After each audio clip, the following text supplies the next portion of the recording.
No programa de hoje você vai ver uma reportagem sobre as eleições da APUESP. Vai conhecer uma escritora que discute a origem da violência. E vai saber mais sobre a Feira do Livro do Pacaembu. Acompanhe. Na semana passada, a APUESP realizou suas eleições, que envolveram um trabalho de centenas de pessoas em todo o estado de São Paulo. As eleições, adiadas 2 vezes por causa da pandemia, finalmente foram definidas em março desse ano pelo CR. Acho que a questão mais básica e importante foi aprovar os rumos, do futuro da APUESP, que são as eleições que acontecerão, de acordo com o nosso CR aqui, no dia 26 de maio. E, por conseguinte, nós já aprovamos até o regimento das eleições. Durante a campanha, a Chapa 1 recebeu apoio de diversas correntes e forças políticas, que reforçaram a importância da APUESP no cenário sindical brasileiro. Foram 1.797 urnas que recolheram votos nos 645 municípios do estado, organizados nas 94 subsedes do sindicato. A apuração na quadra dos bancários na capital transcorreu com tranquilidade. Durante todo o sábado, apuradores, fiscais e representantes das 3 chapas concorrentes conferiram os votos de cada urna.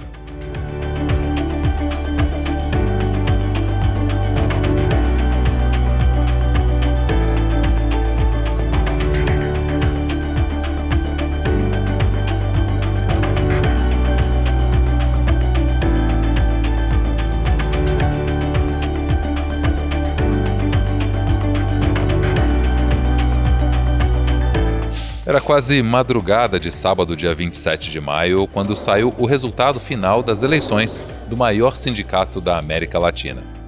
A Chapa 1 obteve uma expressiva vitória, com 82,78% dos votos.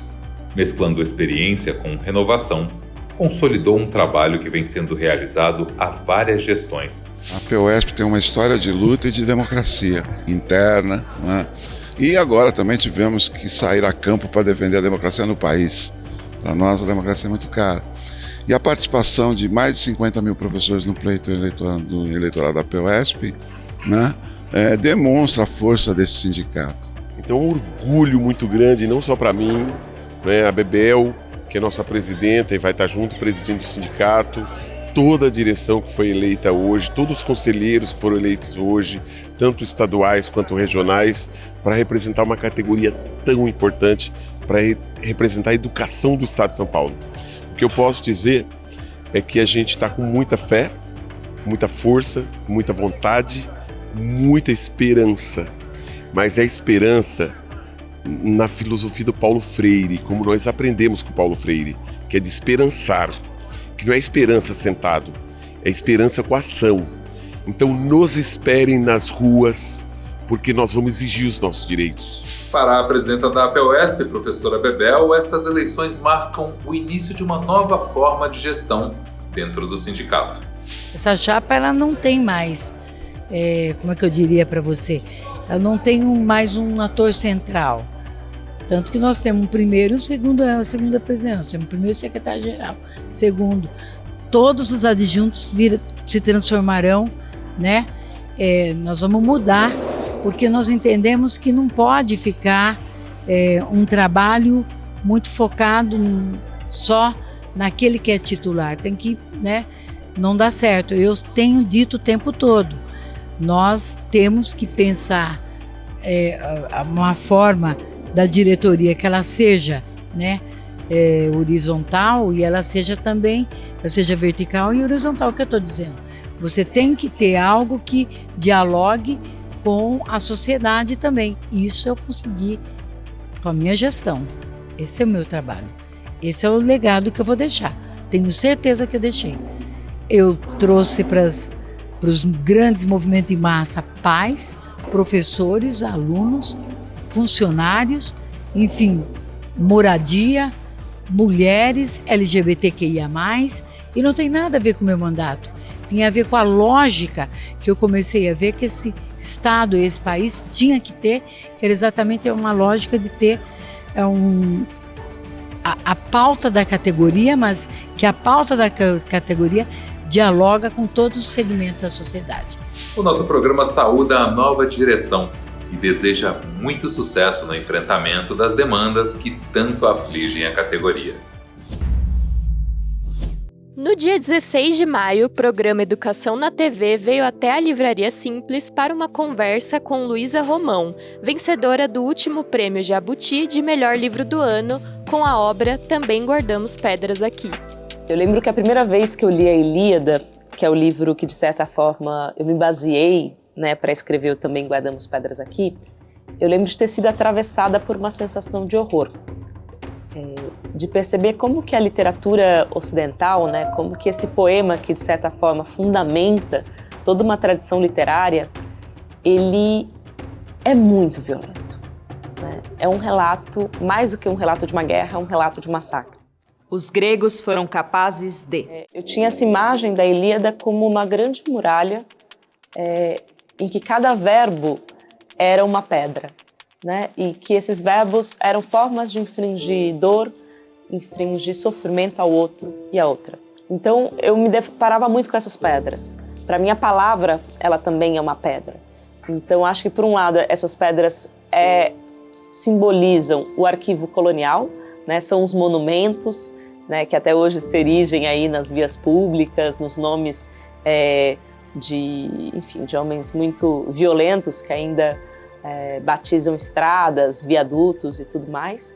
Mas as pedras também são essas palavras que a gente guarda para tentar arremessar de volta através de noites, poemas e outras formas mais de resistência.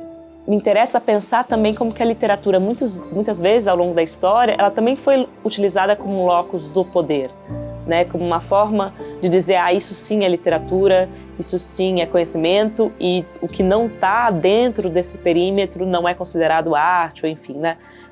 A gente tem muitos processos históricos em que o epistemicídio, né, foi uma das formas de se colonizar. Pensando isso desde o Brasil, o que eu percebo é que essa violência que está ali fundamentada na Ilíada, ela continua até os dias de hoje. Então, acho que o meu movimento, por um lado, é de retornar essa tradição, pensar o que de fato faz com que elas sejam tradições, né, e tenham esse lugar de clássico, e, por outro, pensar como que a gente pode tentar entender o Brasil contemporâneo, a nossa sociedade latino-americana, tendo em vista esse diálogo com os clássicos. A literatura ocidental começou com um massacre. Isso. Você respira como quem veleja Ifigênia. O livro permanece aberto, vê? É minha vez de contar a história. Esse pacto. Só sobraram rios e pedras sobre o asfalto, esse nevoeiro. Hoje chamam de santuário. O sêmen sobre os lábios secos antes da primeira letra, antes do primeiro grifo, alguém já implorava misericórdia. Estou pronta. A canção. Também as crianças precisam dormir.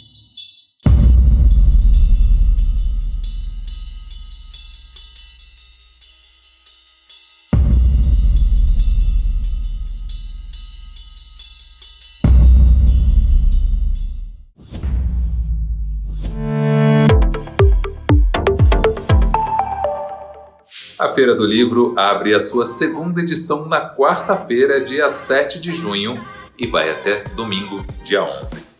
Montada na Praça Charles Miller, em frente ao estádio do Pacaembu, a feira reúne dezenas de editoras e autores. Este ano, será aberta com uma palestra de Bruce Albert e Davi Kopenawa, que escreveram um livro sobre o povo Yanomami. A entrada na Feira do Livro é gratuita. Aproveite!